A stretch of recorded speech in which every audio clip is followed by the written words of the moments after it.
pengumuman Perdana Menteri dalam ucapan bajet baru ini turut menyebut tentang negara kita akan mempunyai satu agensi tunggal untuk menguruskan pintu masuk negara. Pintu masuk negara yang diwartakan ada 141 yang diwartakan. Kalau tak diwarta, itu namanya jalan tikus.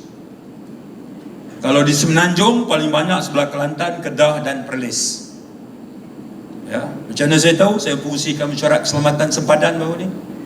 Ada satu kertas oleh cawangan khas. Apa maksud jalan tikus? Cawangan khas beritahu, jalan tikus adalah laluan pintu masuk yang tidak diwartakan oleh sesebuah negara, oleh kerajaan kita dan kerajaan negara jiran. Jalan tikus tak masuk. Yang diwarta 141. Kita ambil contoh bangunan Sultan Iskandar di Johor. Itu ada 20 agensi kawal selia dia. Ya, kalau bangunan Sultan Abu Bakar itu ada 14 agensi.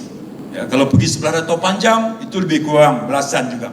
Jadi kepelbagaian agensi penguatkuasa untuk urusan mengawal pintu masuk negara, kita ke arah mewujudkan hanya satu saja. Pengumuman telah dibuat oleh Yang Amat Berhormat Perdana Menteri dalam bajet.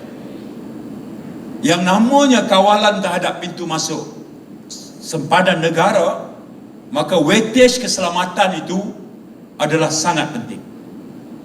Sebab itu KDN kita berada pada keadaan siap siaga.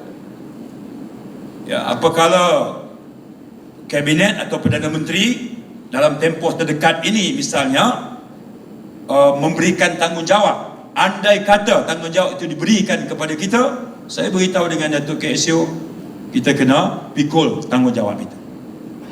Ya. Kerana itu peranan di peringkat Jabatan Pendaftaran, Jabatan Immigration, pihak polis, semua ni kita akan berganding bahu bagi memastikan kewujudan agensi tunggal atau disebut istilah single border agency ini bila jadi kenyataan, peranan agensi di bawah KDN itu adalah segala-galanya. Di samping agensi lain, terutama Jabatan Kastam, Jabatan Pertanian yang juga mempunyai peranan besar. The single border agency itu belum confirm under KDN. Saya ingat yang itu PM dan Kabinet akan mengutamakan lah. Tapi saya sebut bahawa yang namanya single border agency, border mana-mana negara di dunia ni pun, dia tentu weightage keselamatan tu lebih berat. Dan memang dalam banyak-banyak agensi di bawah KDN tu antara yang paling banyak. Jadi sebab itu dalam ucapan tadi saya menggesa warga KDN khususnya, walaupun hari ini Majlis Jabatan Pendaftaran, supaya bersiap sedia. Dan andai kata dalam masa terdekat ini sesuatu keputusan itu dibuat, sudah tentu saya akan segera hebah pada rakan-rakan media. Tapi saya minta supaya warga KDN bersiap siaga dengan asas bahawa mana-mana negara di dunia, weightage keselamatan itu adalah weightage yang sangat besar dalam aspek kawalan sempadan dan pintu masuk.